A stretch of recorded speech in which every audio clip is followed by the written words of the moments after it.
Sasa kuna maneno aliniambia iliniudhi.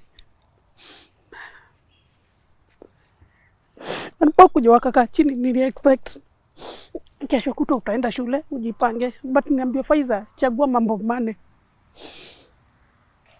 kuolewa, kuajiriwa, kuzaa ama kukufa. Oh no. And the last option ilikuwa ni kucommit suicide. Wasichana marafiki zangu wakaniambia hapana, usijiue na usitoe mimba. Kuna mama anataka kununua mtoto. So nitafutia mama, akakuja na tuka negotiate na nikamzia unborn child for 20,000 na kwanza akanipatia 10k as down payment. Wali na walipokuwa niko na pesa walini overdose. So nilikunywa, unajua mlevi wa pombe uwaga na staga. Mlevi wa miraa ni usingizi ukosa.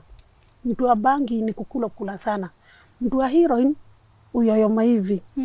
So alafu natakaga kapali kuna moto. Na wewe ulikuwa unatumia yote? Sasa nimerudi sasa, alafu nimetumia kwa fujo, na unakumbuka siku nikitumia sasa imenibeba. So nililala hapa pali hivi kwa moto, nikaanguka nikachomeka hii mkono yote kuanzia hapa.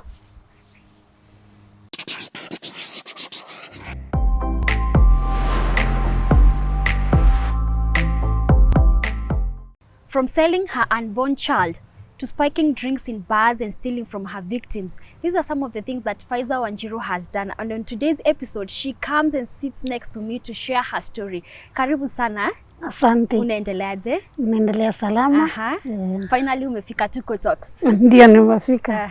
Na nimeshukuru. Okay, asante sana. Hebu introduce. Kwa majina naitwa Faiza Wanjiru. Yeah. Faiza Wanjiru Ngamate. Nimetoka kaunti ya Murang'a.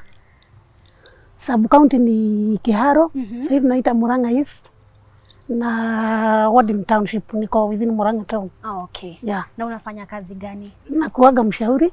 Yani waga nashauri watu kuhusu maisha, na sana waga naegemea mambo ya madawa za kulevya, pombe, utumizi wa madawa ya kulevya na mihadarati, na pia wanaongeleshaga wasichana wadogo. Okay.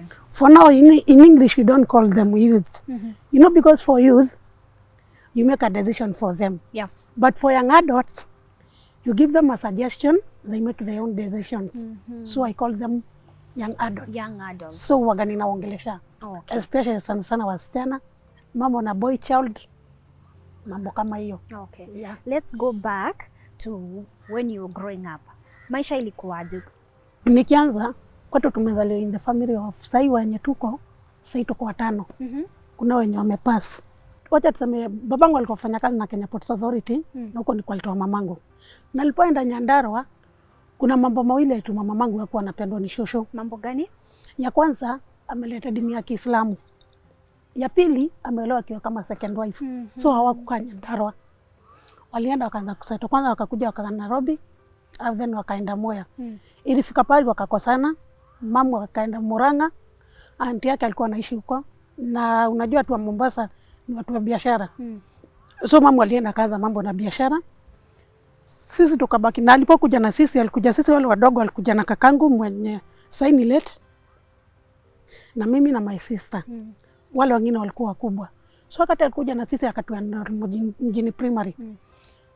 My brother ule mkubwa akaona mamangu akona kibarua kikubwa sana kutuangalia na pia baba. So alirequest babangu twende tusome Nanyuki Garrison. By then alikuwa kama mwanajeshi. Okay. Twende tusome Nanyuki Garrison, baba kuya kilipa school fees. Na that what iliendelea. So tulitoka mjini primary tukapelekwa Nanyuki Garrison, na by the way was very bright girl. Yeah. Na nikasoma nikafika class 8. Class 8 KCP nilipita vizuri kwa sababu nilipata 463 marks. Na nikaitwa Alliance. But masomo yangu ilikuwa kama imedidimia because nikiwa class 8 my dad alipass. So my brother akasema niko na familia inanitegemea. Na Jumadhi alikuwa anafanya kazi ya biashara, pengine kuna pesa amejiwekea, anaweza kwenda kupeleka nini? Nakupeleke shule. Uende shule ya upili. Okay. So that's how I found myself sasa back in Murang'a. So nilipokuja na Murang'a nilikuwa na mategemeo, mashuka nitanunuliwa toa pink because I like color pink sana. Sasa niko na imagine nitaenda shule venye nitanunuliwa kibag. Sasa mpaka naona unaona hizi masanduku za mabati. So niko napiga mahesabu naona na hii sanduku nitaiweka vizuri juu wakati nitamaliza hivi shule na nikimaliza mpaka college hivi. Siku ile nitafika kuolewa. Hicho kisanduku nikionda wekea manguo niende nibadilishane unaona. Wow. So niko naangalia naona ninakaa naangalia mpaka by the way kwa kulikuwa na mbuzi nilikuwa naangalia naona hizi mbuzi sisters zidharau. Juu mbuzi ubadilishana na wama na wasichana. So nilikuwa naona nikisoma nitakuwa mtu wa maana sana katika familia. So mimi nigojea sana ndio niende shule juu nimepeleka barua kuitwa imekuja. Siku moja mamangu aliniita wakiwa na anko yangu. Yeah. Aliponiita ananiambia maneno iliniuma sana of which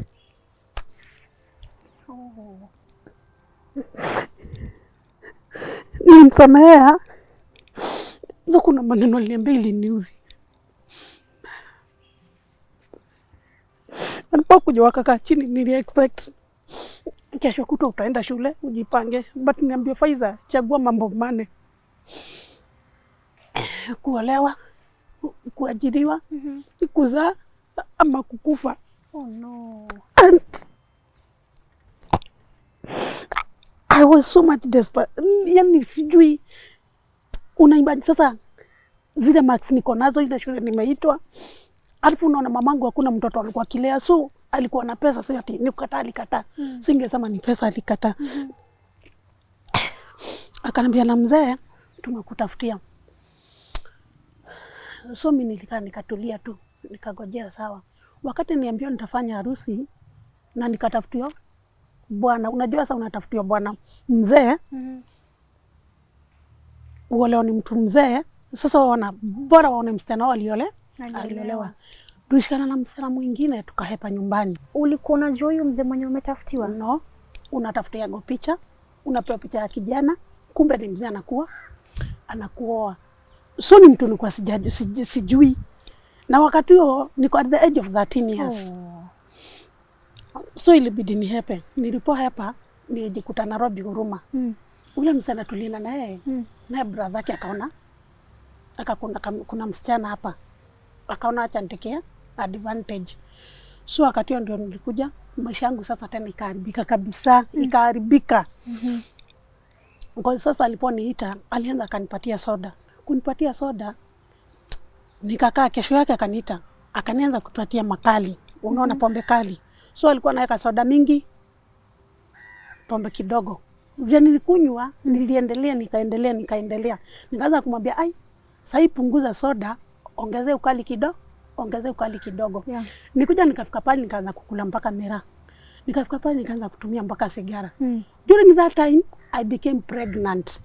Mlikuwa na uhusiano na tulikuwa na uhusiano, sasa tumeanza uhusiano wa kimapenzi. Okay. Sasa nimeanza kulewa, nimeanza sijijui. So nikuja nikajikuta nishajua wanaume. Na nikakuja nikajua I'm pregnant, I was pregnant. So aliona huyu msichana ni mtoto mdogo na siko ready kuoa. Yeye alikuwa mtu mzima? Alikuwa mtu mkubwa. Okay. So vile alianza kunifanya madhara, walitafuta njia anaweza fanya huyu msichana anaibisha ama nini, akanifukuza. Alikuwa anakuibisha kivipi? Akasema ninamwaibisha, natembea na marafiki. Yani nilikuwa natafuta tu ile njia tu nitamuondokea. So na mimi hiyo area nilikuwa nishaanza kujua kule ananituma miraa. Kule naenda nachukua sigara. Kule naenda nikaanza kuishi na marafiki. Na tulipoanza kuishi na marafiki, sasa ikakuwa kazi yetu kwa kwenda kunywa miti ni dawa. Kushindaga kwa bei za mukuka, bei za mandomu. Sasa nikakuja nikaanza baka kusmoke bang, nikaanza maisha kama hiyo. So vile niliendaga bila nilifukuza sasa, nikaanza kuishi na wasichana mabeshte zangu. Mlikuwa mnaishi wapi? Tulikuwa tunaishi Huruma. Sasa vile tulianza kuishi na wasichana marafiki zangu, so kazi yetu wagani kama tuseme ni kwenda kupewa kazi ya kuosha, na unajua mimi ni msichana mdogo siwezi pewa. So tunaanza tuvibarua tudogo, na mimi bado ni mjamzito unaona. So kuna parilifika nikaanza kulemewa. Nilipoanza kulemewa nikafikiria nijiue, cause vyenye milioni inatua cha commit suicide. Sasa niko na mtoto kwa tu siwezi rudi, huyu amenifukuza shule siwezi enda. Yeah. So the last option ilikuwa ni commit suicide. Wasichana marafiki zangu wakaniambia hapana, usijiue na usitoe mimba. Kuna mama anataka kununua mtoto. So nitafutia mama, akakuja na tuka negotiate na nikamdhia unborn child for 20,000 na kwanza akanipatia 10k as down payment. Wakati wa 10k ilikuwa it was a lot of money. Yeah. So nilikaa na mimba. Sasa hiyo ni mimba imefika miezi 6 hivi. So nikakaa mpaka nikajifungua. Na ushauza mtoto sasa? Nishamuuza. So alafu alikuwa anakaa anakuja na ninulia chakula anakaa. So maisha wakati tulionana maisha yangu ikakuwa ni imeanza kuwa poa. Though nilikuwa natumia hizo mambo za mihadarati bado tu nilikuwa natumia. Wakati nijifungua alipeleka hospitali nyingine ikupandia ya center. Nilipojifungua nikampatia mtoto. After 2 days nikiwa kwa huyo mama, nikuja nikashikwa na yeye akashikwa na mtoto. So tukakuwa separated tukiwa watatu. Kila mtu kivyake.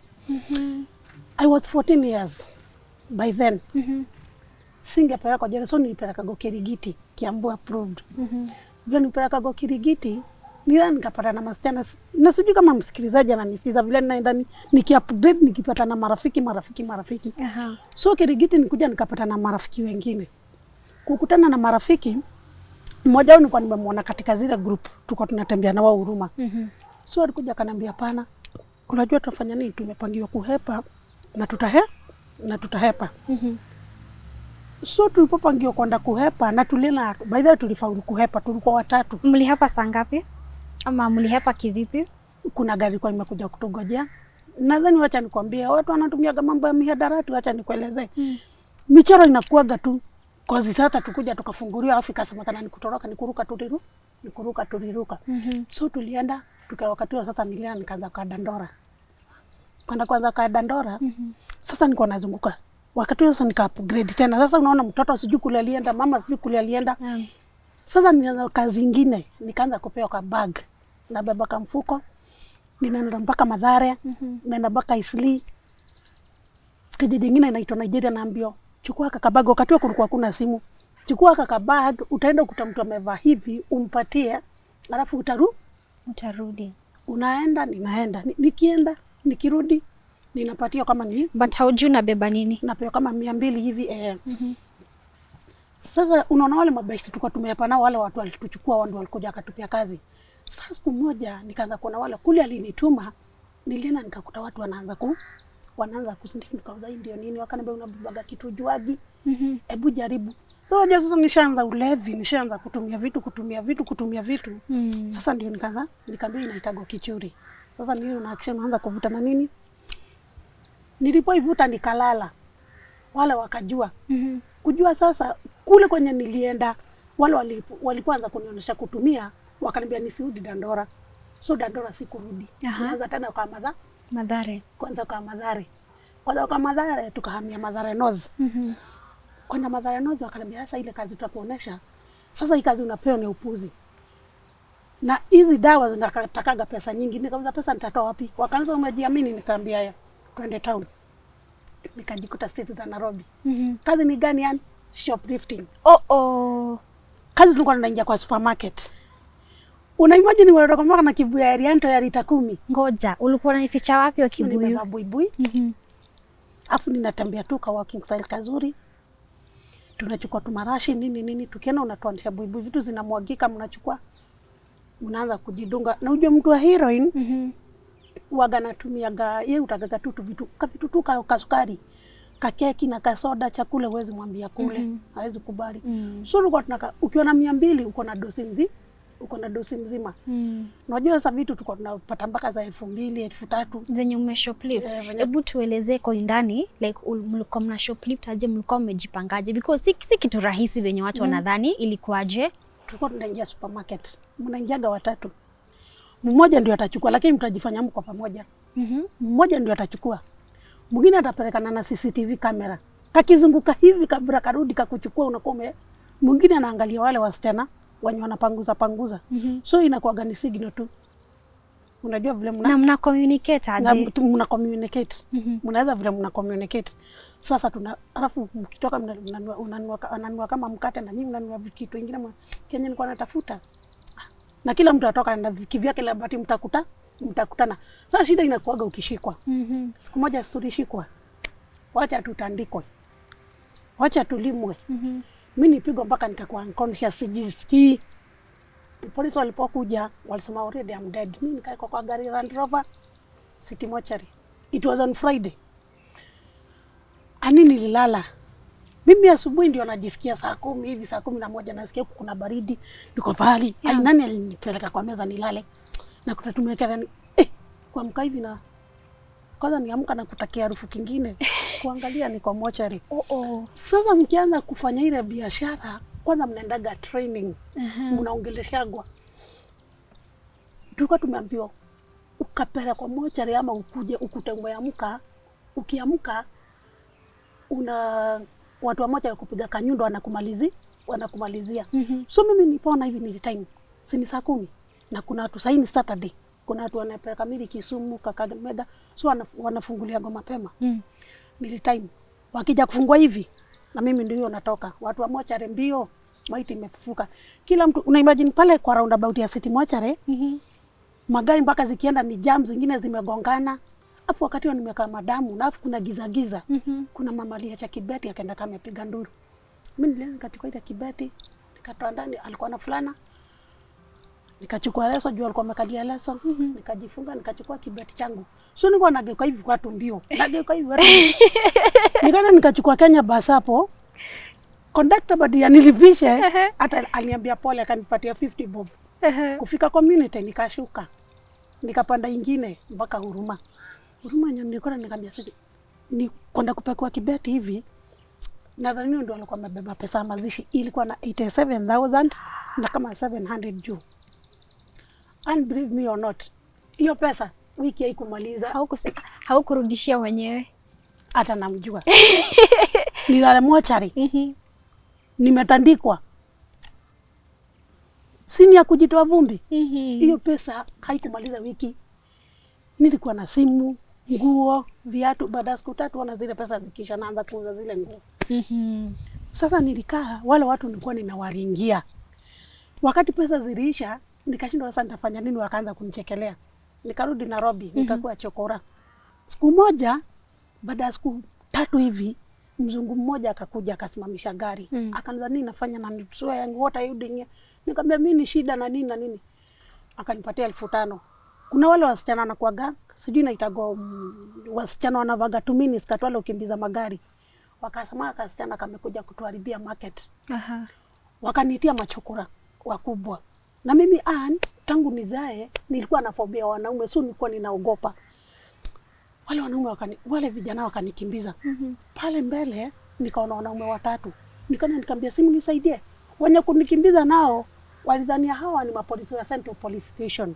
Wakaacha na mimi wakarudi. Wale watu wakanipeleka ukiwa pale Jimbaji Gardens kuna hoteli kako hapo kanaitwa Suncourt. Walinipeleka hapo. Wakaninunulia chakula. Nilikula juu nilikuwa na njaa. Nakwambia nilikula. Nikamwambia nipe pali naweza ogea. Juu sasa unaona nimekaa siku 3 sijaoga, nimeanza hadi kunuka. Wakanipeleka kwa room, wakanionyesha pali nitakwenda kuogea. Nilipoingia bafu nikaoga tu hivi nikakuwa fresh. Nilianza kuomba. Mara yangu ya mwisho kuomba Mungu ilikuwa nikiwa kwa mamangu nilipomaliza class 8. Ndio ilikuwa maombi yangu ya mwisho. So hiyo wakati wote nimekuwa nikitumia madawa za kulevya, hata nikipata mimba nilikuwa sijaiomba. So siku nilipoenda kwa bafu nilianza kuomba. Nikaanza kuomba na Kiswahili. Nao wakaenda wakaita receptionist, wakamwambia aende kuja angalia ni nini. Ninasema alipoja akambia msana ako na shida hata nikuomba nao anaomba. Nilipotoka nikachukua tawe nikasema sasa wakitaka kunishika venye watakufanya as long as wamenisaidia. Nilipoenda waliniambia wakanipatia kinyasa na t-shirt wakaniambia nikae. Wakaanza shida zangu nikawaelezea. Wakaniuliza can we go with you to Zambia? And kama kuna kitu maishani ilikuwa inifurahisha nisema saa hizi sasa Mungu amekuja hajatumana. Ile maombi nimeomba Mungu amejileta bila kutumana. Nikaambia exactly. So unajua katika wakati wa Moi pesa kuna kile zingefanya. So nichukua ID juu ni pesa walitumia na miaka yangu ikakimbia. Hauko umefika 18 bado? Sikuwa nimefikisha. So alikimbiza miaka na miaka 6. Kukimbiza nikapata ID, nikapata passport na nikaenda Zambia. Zambia nikaacha nipeleka hosi na nikaacha kutumia. hapa kuna kitu moja ningetaka kuambia msikilizaji. No wonder unaonaga mtu huenda anarudi anaanza so unaonaga kuna mtu acha pombe anakata na anarudia. So mimi nikiwa Zambia sikuwa ninatumia, na kijana mmoja babake alikuwa waziri uko Zambia. Ni familia ilinipenda, so cause nilienda kazi ya nyumba nikakaa mwaka na miezi 8. Nikamwambia naja kutembea Kenya. Nakumbuka mama yake kijana akilia, akaambia tu acha kwenda Kenya, wakikumbuka ile kazi wamenifanyia. Hata wale vijana walinibembeleza. Nikamwambia no, nikuja kusalimiana then nitarudi. Nikakuja Kenya. Kukuja Kenya. Badi nienda Murang'a.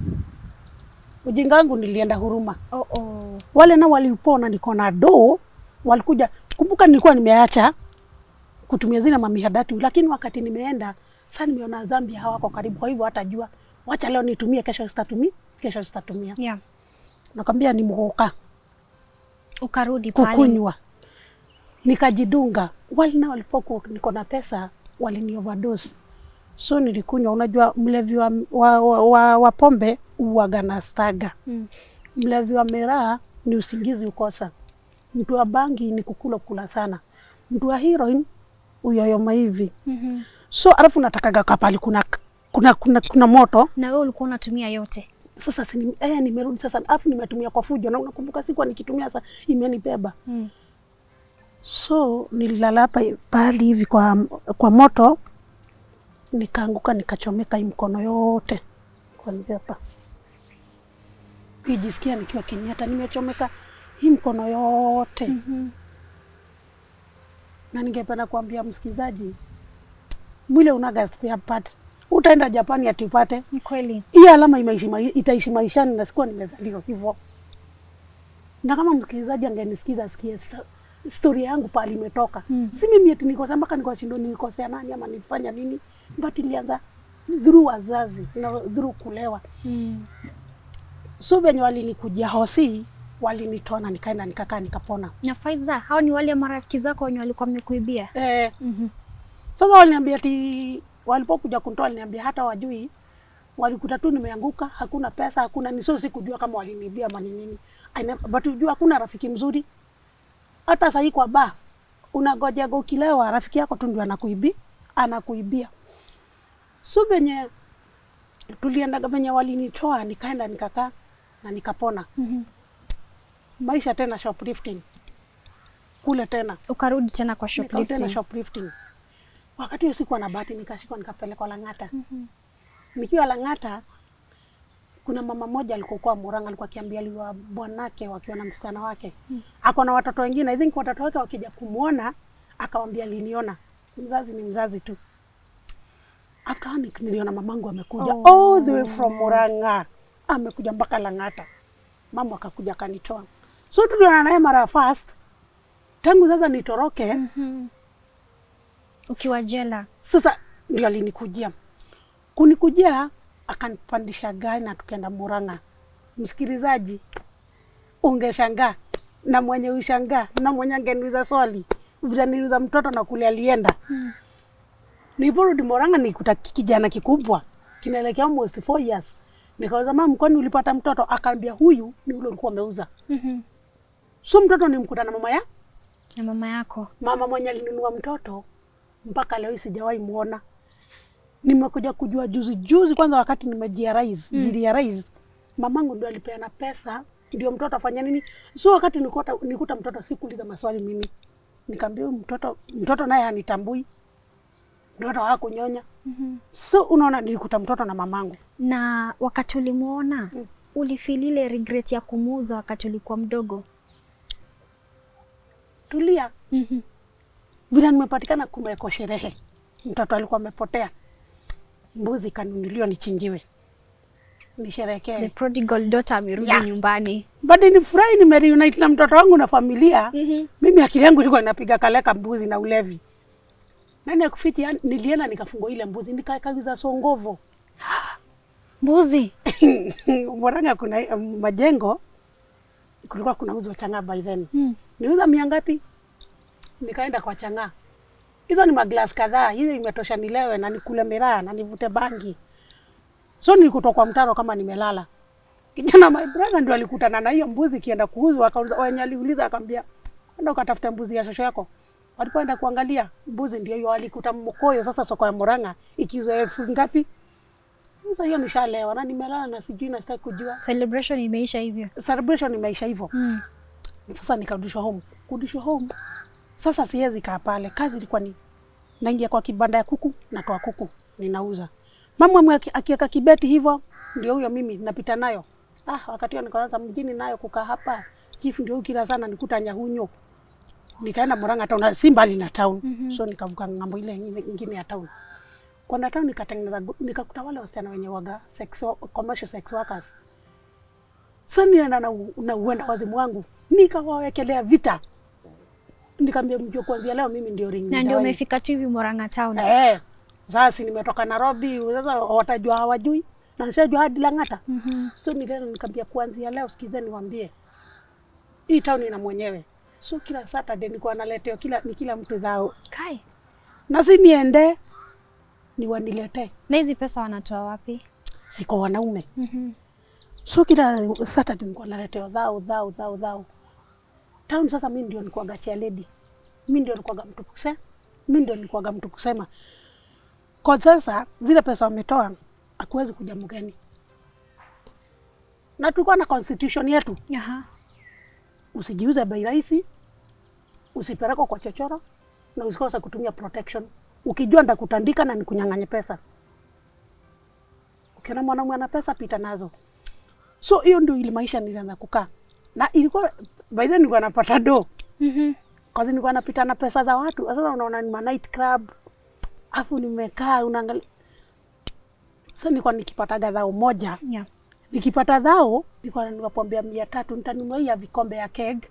Ujue sasa hiyo pombe nitanunulia wasee. Ndio na mimi kesho nikikosa do nitanunuliwe. Kwa hivyo mlevi wakaga akiba. Ndio maana unaona hata kama hana pesa atalewa. Junaya alinunua jana 200 nanunua mogoka. 200 nanunua heroin. Hiyo si 700. 100 nanunua bangi. 100 nachukua nanunua mchele ya kuwa dunga still not. Nikanunua mpaka mchele. Hii nyingine natumia njugu, tusigara nini, chakula nakula ya mbao na ni mwandazi chafua. Mtoi sitataka kujua. Dhao inaisha. Chakula ulikuwa unakula 20 bob. Nilikuwa natumia mihadati 980. Chakula ninakula 20 bob. Na hiyo ndio ile maisha niliendelea. Mtoto siangali. Unajua mpaka kuna pale mpaka mtoto wangu alikuwa akiniona na anahepa. Nakumbuka vizuri kakiwa shule alikuwa akiniambia mama usikuje mkutano shuleni. Juu ataenda kibuzoni watu. Huyu ndio mamako na vile utukanana. Sasa alikuwa na avoid nisiende afadhali nyanyake aende. Ulikuwa unatukanana ukilewa? Unauliza. Kwani kuna mlevi wana adabu? Na mimi zinanionyesha unajua nilikuwa nimeshika Murang'a na one then. Kesho ninashika. Kesho kutwa. Kwanza nakumbuka when was it 2 ama 4. Nilikuwa nimefungwa miaka 3 Murang'a prison. Nilikuwa nimepigana nimeng'oana meno. What happened? Sini mama nilikula pesa za bwanake naye akanikuta naye nikatandika nikachukua pesa za bwana na bibi nikapiga nikang'oa jino. Ikakuwa kesi sasa. Ikakuwa kesi. Cause I remember very well huyo mama ni mguzaje ulisema nikupiga meno. Nikupiga ngumi ya meno na uliokota meno chini. Nikamwambia vile unaambia mahakama wewe akaniza kwa nini? Nikamwambia ukipigwa ngumi ya meno ulikuwa mdomo ama kutoka nje. Rudi ndani iliangukaje chini. Sasa daktari ndo alinifunga. Alisema you are honor. I indicated this one not harm, not mean harm, not even an assault but it was grievous harm. So anasema mwenye alimpiga ni mtu anajua vizuri kwa hivyo si mwenda wazimu na daktari ndo anafunga mtu. Nakumbuka wakati nilikuja nikaambia nipeane mitigation nimepatikana nikiwa na hatia nikaambia jaji yaona watu tumezaliwa tukiwa 3. Msichana mmoja, wasichana 2 na kijana mmoja. Sistangu aliolewa Mombasa, brothangu alikufa. Sistangu aliolewa Mombasa na niko na miaka 4 sijamuona. Niko na watoto 2, miaka 6 na miaka 3. Hao watoto nikishikwa niliwatia mamangu. Nilipouliza Mamangu hakuja kuniangalia juzi. Nilipouliza niliambia mamangu ndio na ile ugonjwa wake aenda wazimu. Najua mamangu hajai kuwa mwenda wazimu. Hata watoto wanaishi na wale watu tunakuaga na wao kwa plot. Unaona, sisi hatuna shamba. Hata hatuna baba, mamangu hajaiolewa, hata tunaishi majengo nyumba za kukondi. Hiyo yote ni uongo. Nikamwambia yaona, mimi ile kitu ndasema hiki kitendo sikukitenda wala sikijui. Lakini kama mahakama imenipata na hatia, ningeiomba inihukumie kama mtu ambaye amelemewa ni kesi, lakini si mtu anajua kitendo. Ani ukasema hivyo jaji hawezi kukufunga. Ni mitigation already nimejua. Aliniangalia hivi akanipatia probation. Probation naye alikuja kunisumbua. Sijui ukitoka usiwaishikwa. Nikaona mimi ni ule ushikwa daily. Nimwambia hujui nirudi kotini. Nikainua mkono juu. Nikamwambia yaona nifunge ya ndani. Akaniuliza kwa nini? Ulikataa probation Faiza? Yeah. Akaniuliza kwa nini? Nikamwambia mimi sitasumbuana na polisi nikiwa kwa nikitoka tena tusumbuane. Acha nimalize ya ndani. Aliangalia akanifunga miaka 3. Juu probation alikuja akaniambia ulidanganyaje jaji? Ndio kupatia probation na grievous moja ipi ana probation. Aliporudi na hapa aliniuliza probation ilikuja akaniza wewe una kichwa mzuri wewe. Nikamwambia sikiza nikwambia si nimeenda jela. Before nimaliza hii kifungo. Tutaonana. Sasa nikiwa prison nikakuwa in charge. Mudiaori naye kufanya vice president si ametambia jela Murang'a. Mtu wa kwanza kusettle kwa probation. Ulikuwa in charge of what your time? Wa prison mimi ndio wanawasimamilia, mimi ndio mkubwa. So wakati niliongea na Mudiaori na baadaye mzee mumsalimia pale mko. Huyu mzee alinisaidia sana. Walikuwa wakiona Lina Jambiche Limo. So venye alikuja mtu wa kwanza kuuza ilikuwa huyo probation. Nikasema alihongwa na alifanya nini? Alikuja akashikishwa madaraka. Nikamwambia tutaonana. Sasa mimi wakati huo niko najua anaifo anaye. Yeah. Si ati nikusamehe. So nilikaa wakati Mudiaori alikuja nikajiongea day 23 mimi niko nauza kifungo chako kitakuja kuisha lini hata sitaki kukumbuka. Mimi unajua unaweza achiliwa hata kama siku zako hazijafika. So wa kwanza aliitwa, wa pili, wa tatu. Nikamwambia Faiza Wanjiru Ngamate, unajua unaenda nyumbani? Nilimwambia si mimi. Siko karibu. Nikamwambia ulisamehewa ni Mudiaori. Na President Kibaki alikusamehea. So niambiwa uende nyumba. Nilikuwa nauza nitafunguliwa saa ngapi? Nifike nyumbani. Nipoenda watu mpaka walikuwa wakisema niko hapa nimehepa. So Faiza, before we even continue with the interview, nataka because naona story yako ni ndefu and it's very interesting na najua Kenya wata learn from it. Ningeomba sana kwanza we take a break so that we can come back with the part 2 ndio tuendelee na hii interview, si ndio? Sawa. Haya.